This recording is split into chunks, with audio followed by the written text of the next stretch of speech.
আসলতে আপোনালোকক দেখাইছোঁ আমাৰ মানুহবিলাকে সঁচাকৈ শ্বিলং চেৰাপুঞ্জী চাবলৈ যায়। আপোনালোকে দেখিছে হাতীমূৰা দাঁতিৰ কাষত, এয়া হাতীমূৰা পাহাৰ, শুৱালকুছি বামন্দিৰ এই হাতীমূৰা পাহাৰখন আছে। এই পাহাৰৰ দাঁতিতেই হাতীমূৰা আচ্ছা, মই এগৰাকী বাইদেউ আছে মোৰ, আচলতে মোৰ শিক্ষাগুৰু হয়। বাইদেউৰ পৰা অলপ জানিম এই বিষয়ে।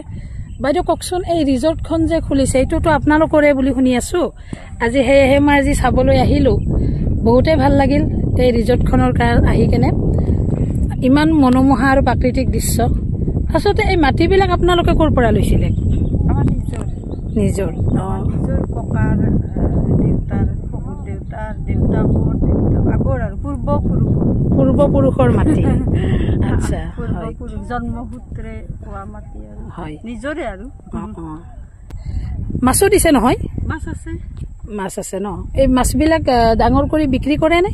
মাছ বিক্ৰী কৰা হয়, বিক্ৰী কৰা হয়। ইয়াত পোনা উৎপাদন কৰা হয়। পোনাও উৎপাদন কৰি ইয়াতে ন? আৰু কি কি আছে আপোনালোকৰ ইয়াতে?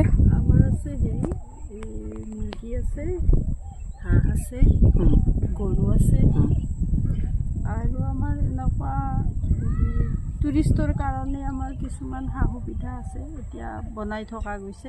আচ্ছা, আপোনালোকে কেতিয়াবা এইটো ইমান ধুনীয়া ৰিজৰ্টখনৰ কাৰণে আপোনালোকে চৰকাৰী সা সুবিধা গ্ৰহণ কৰিছেনে?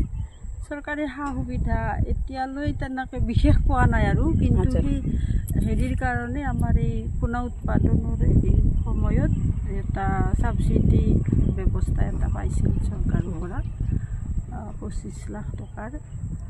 তেওঁ নিজৰ ওপৰত আৰু সেই ছাবচিডিৰ ওপৰত চৰকাৰৰ ব্যৱস্থা দি বনোৱা হৈছিল আমাৰ যিটো পোনা উৎপাদন কেন্দ্ৰ। আৰু শুনিছোঁ বাইদেউ হেৰি আপোনালোকৰ দাদাই মানে বহুত মানে আমাক এদিন মানে CM-ৰ মানে প্ৰশিক্ষণ দিবলৈ গৈছিল, আৰু সেই প্ৰশিক্ষণত মানে দাদাই ভিয়েটনাম গৈছিলে। মানে এইবিলাক মানে মানে যি এই ৰিজৰ্ট খুলিছে তাৰ কাৰণে দাদাই এৱাৰ্ড এটা পাইছিলে। ৰিজৰ্টৰ কাৰণে হয় হেৰি বেষ্ট ফিচাৰমেন এৱাৰ্ড পাইছে 2023 হয়, বেষ্ট ফিচাৰমেন পাইছে এইটো এৱাৰ্ড হেৰি ফিচাৰীৰ কাৰণে।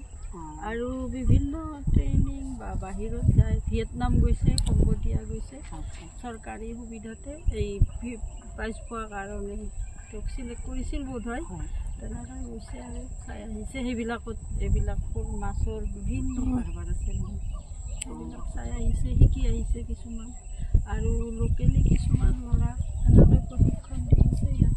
হয়, আচ্ছা, হয় বাইদেউৰ পৰা এইখিনি কথা আমি জানিলোঁ আজি।